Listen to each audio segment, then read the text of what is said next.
का छात्र। नमस्कार, मैं श्रेयस अनुषा परवाल, कक्षा 12वीं का छात्र। 27 सितंबर 2025 भारत ही नहीं, विश्व के सबसे बड़े संगठन ने अपने 100 वर्ष पूरे किए।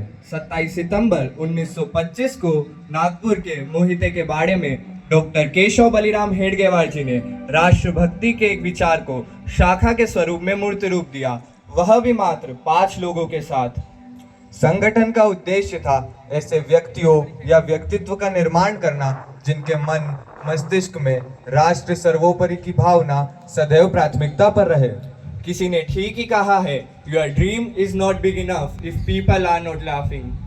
कोई भी बड़ा स्वप्न 3 चरणों से होकर गुजरता है। प्रारंभ में उपहास, विरोध, फिर स्वीकृति और फिर सहमति। संघ भी इससे अछूता ना रहा।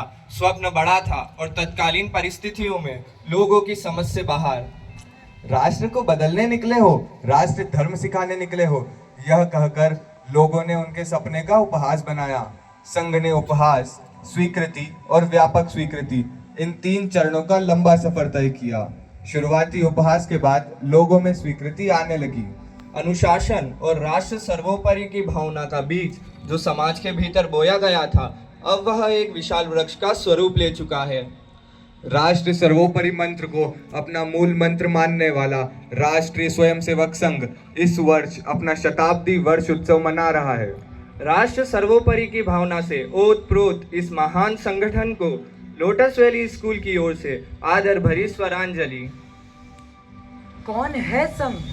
यह समाज का चिंतन करते, मानवता इन सबको प्यारी और राष्ट्र धर्म ध्वज दंड उठाकर चमका देंगे दुनिया सारी। अब एक सूत्र में गूथ गूथ कर शक्ति साधना है कर डाली, उसी शक्ति से राष्ट्र विरोधी ना जाने क्यों बहुत तंग है। यही संघ है, यही संघ है, यही संघ है।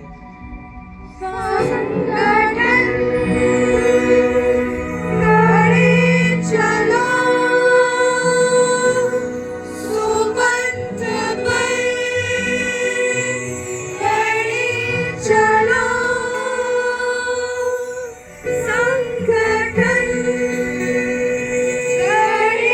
चलो।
के लिए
गांधी जी जब संघ के कार्यक्रम में जाते हैं तो वो पाते हैं कि जातिवाद वहाँ विलोपित हो चुका है।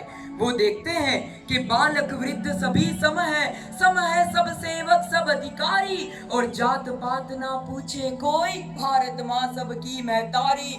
ओ आग जली जो नागपुरा में, धधकाती है वह चिंगारी, उसी अग्नि से ज्योतित होकर हम सब देखो उदित चंद है, यही संग है, यही संग है, यही